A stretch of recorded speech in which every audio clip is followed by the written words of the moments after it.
အခုလိုမျိုး post တွေအခုလိုမျိုး post တွေကိုမိတ်ဆွေတို့အနေနဲ့ Facebook မှာပေါ့နော်တွေ့ဘူးကြလောက်မယ်ထင်ပါတယ်ဒီလိုမျိုးတွေဘယ်လိုတင်ရတာလဲပေါ့နော်ဒါကတော့3ပုံပေါင်းမှတစ်ပုံ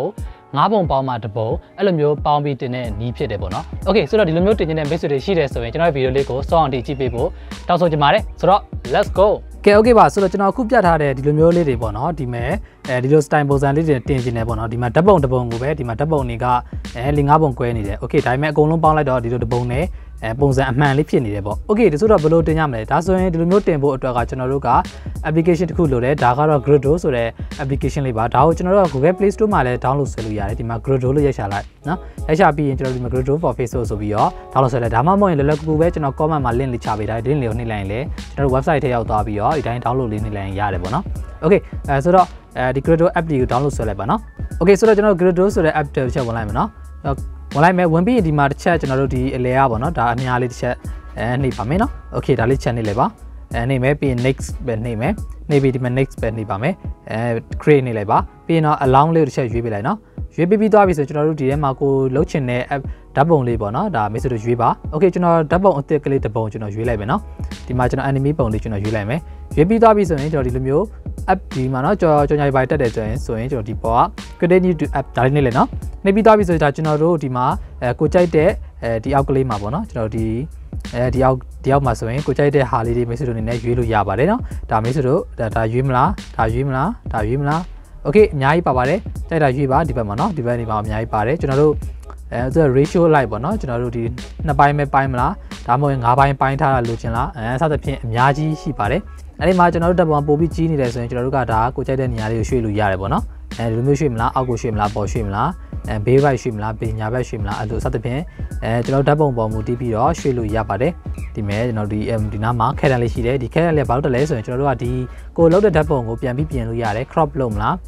ပြန်ပြီးတော့ cropping ပြန်လုပ်မလားပေါ့နော်ကျွန်တော်တို့ဘေးဘက်အဆောင်လုပ်မလားစသဖြင့်ဒီမှာပြန်လုပ်လို့ရတယ်ပြီး change background ပြောင်းမလားအဲ့ဒါဖြင့်ဒီမှာအများကြီးရှိရယ်နော် Okay ကျွန်တော်ဒီဘက်မှာဆိုရင် perspective ဆိုတဲ့ဟာရှိဒါကကြတော့ကျွန်တော်တို့ဒီမှာသူကဓာတ်ပုံကိုဒီတွေ့ရတိုင်းပဲ discuss ဆွဲပလိုက်တာပေါ့နော်ဆွဲဆန့်ပလိုက်တယ်ဒီလိုလုပ်ချင်တယ်လို့ရတယ်ဒီမှာ draw ပေါ့နော်ကျွန်တော်ကိုကြိုက်တယ်လို့ဆွဲလို့ရတယ် Okay ဒါတော့မိတ်ဆွေတို့ကိုကြိုက်တယ်လို့ထည့်လို့ရတယ်နော်ကျွန်တော်တို့ဓာတ်ပုံကိုဒီကနေလည်းလွယ်လွယ်ကူပြင်လို့ရတယ် Okay ဒီ take လေးမှာကျွန်တော်ဒီမှာ save လေးရှိပါတယ်နော် save ဆိုတာလေးနှိပ်လိုက်ပါ Okay နော် save လေးတစ်ချက်နှိပ်လိုက်ပါ Okay ဒါဆိုရင်တော့ကျွန်တော်တို့ဒီမှာsave နှိပ်ပြီးသွားပါပြီဒါဆိုရင်ကျွန်တော်တို့တစ်ချက် home ပြန်ထွက်လို့ရပြီ Okay ဒါပြီးသွားပြီဆိုရင်တော့ကျွန်တော်တို့အနေနဲ့ဒါကိုယ့်ရဲ့မှာ Facebook မှာတင်လို့ရပြီပေါ့နော် Okay ဆိုကျွန်တော် Facebook မှာတင်မယ်နော်တင်မယ်ဆိုတော့ကျွန်တော်တို့ခုနဓာတ်ပုံလေးပြန်ရွေးမယ်ဓာတ်ပုံကကျွန်တော်တို့အခုဒီတိုင်းလေးပဲ1 2 3 4လေးပေါ့နော်အဲ့လိုလေးပဲကျွန်တော်ရွေးရမယ်နော်1 Okay နောက်တစ်ခုထပ်ထည့်လိုက်မယ်ပြီးရင်ဒီမှာ2 3 4နော် Okay ပြီးတော့ဒီလိုမျိုးတွေ့ပါပြီနော် Okay very good ဒီမှာတစ်ခုကြည့်ရတာဒီမှာကျွန်တော်တို့ဒီအောက်ကလေးမှာမိတ်ဆွေတို့မြင်လိုက်လာတာမသိဘူးဒီမှာနော် Griddo ဆိုတဲ့ဒီမှာ watermark ပါနေတယ်ဒီ watermark ကကျွန်တော်တို့ကဖျောက်လို့ရရယ်နော်ဒါမပါစေချင်ဘူးဆိုရင်ဖျောက်လို့ရပါတယ်ဒါလေးကျွန်တော်ပြောဖို့မေ့သွားလို့ပါ Okay ဆိုတော့နောက်တစ်ပုံတော့ကျွန်တော်ပြန်ပြင်ကြည့်အောင်နော် Okay ဒါတော့ application နဲ့ဝင်သွားပြီနော် create new နှိပ်လိုက်မယ်နှိပ်ပြီးဒီကကျွန်တော်တို့ကျွန်တော်ပြောင်းချင်တဲ့ဓာတ်ပုံလေးတစ်ပုံရှိတယ် Okay ရွေးလိုက်မယ်ရွေးပြီးရင်ကျွန်တော်ဒီမှာနော်ကျွန်တော်တို့လုပ်ချင်တာကဒီအောက်က Griddo ဆိုတဲ့ app ကိုဒါလေးတစ်ချက်ထိလိုက်ပါ Okay ဆိုတော့ကျွန်တော်တို့ဒီမှာ watch a video ဆိုတာလေးကျွန်တော်နှိပ်ရပါတယ်အဲ့ဒါမှကျွန်တော်တို့ watermark ဆိုတာပျောက်မှာပေါ့နော် watch a video နှိပ်လိုက်ပါဒါဆိုရင်ကျွန်တော်ဒီမှာသူကကြော်ညာကြည့်ခိုင်းနေပေါ့နော် Okay ဆိုတော့ကျွန်တော်ဒီမှာ20 second ဆိုတာရှိတယ်ဒီမှာ remaining ဆိုပြီးတော့เนาะဒါလေး countdown လေးရေးနေတဲ့ဒါကိုကျွန်တော်တို့ကပြည့်အောင်ဒီစောင့်ပေးရတယ်အဲ့ဒါဆိုရင်ဒါပြည့်သွားပြီဆိုတော့ဒါ watermark ကိုတော့ဖြုတ်ပေးတယ်ပေါ့နော် Okay အဲ့လိုမျိုးပြည့်သွားပြီဆိုရင်ကျွန်တော်ကဒီအမှားချစ်လေးနှိပ်လို့ရပြီ Okay ဒါဆိုရင်ကျွန်တော်ဒီမှာเนาะဒီနားမှာကျွန်တော် watermark ရှိတော့ပါအောင်เนาะ Okay ဆိုတော့ကျွန်တော်တို့ဒီမှာဒါလေးပြီးသွားပြီဆိုရင်ကျွန်တော်ကိုကြိုက်စလိုလေးဒီမှာဆွဲချဲလုပ်လိုက်ပါเนาะလုပ်ပြီးသွားပြီဒီမှာစသဖြင့်လိုမျိုးရွေးပါရွေးပြီးသွားပြီဆိုရင်ကျွန်တော်တို့ကsave လေ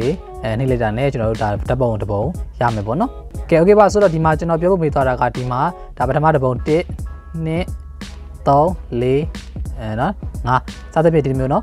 ဒီဓာတ်ပုံလေးတွေဒါလေးရှိပါတယ်ဒါလေးကိုကျွန်တော်တို့ကမသိဘူးဆိုရင်ဒါမှတ်သွားလိုက်ပါเนาะမှတ်ပြီးကျွန်တော်တို့ကထွက်လိုက်ပါ Okay ဆိုတော့ကျွန်တော်ဒီမှာFacebook မှာဓာတ်ပုံတင်မယ်ကျွန်တော်ခုနကတော့အတိုင်းပဲเนาะတော်တော်တူတော့မဟုတ်ပါဘူးဒီတိုင်းလေးပဲသူအစင်းလိုက်လေးကျွန်တော်တို့ရွေးပေးလိုက်ရင်ကိုရပါတယ်เนาะမှလည်းမကြောက်ပါဘူး Okay ဆိုတော့ဒီမှာเนาะကျွန်တော်ဓာတ်ပုံတစ်ပုံရပါပြီပြီးရင်ကျွန်တော်ကို caption ရေးလိုက်မယ်เนาะ Okay ဆိုတော့ဒီမှာเนาะကျွန်တော်တို့ဒီမှာ post ကိုရပါပြီဒီမှာเนาะဓာတ်ပုံ5ပုံနဲ့အကုန်လုံးပေါင်းထားတဲ့ဓာတ်ပုံတစ်ပုံရပါပြီဆိုတော့ဒီနေ့ဗီဒီယိုလေးကတော့လောက်ပါပဲမိတ်ဆွေတို့အနေနဲ့ဒီနေ့ဗီဒီယိုလေးကမိတ်ဆွေတို့အတွက်အသုံးဝင်နေဆိုရင်တော့ comment မှာ okay လို့မှတ်ခဲ့ပါနောက်ထပ်ဗီဒီယိုမှာပြန်တွေ့မယ် bye bye ဒီပညာနဲ့ပတ်သက်တဲ့သင်တန်းတွေကိုတက်ချင်တဲ့မိတ်ဆွေများအတွက်ကျွန်တော်တို့ idea knowledge share မှာ online သင်တန်းတွေရှိပါတယ်သင်တန်းတွေရဲ့ link တွေကိုတော့ဒီ video ရဲ့ description နဲ့ comment မှာရေးပေးထားပါတယ်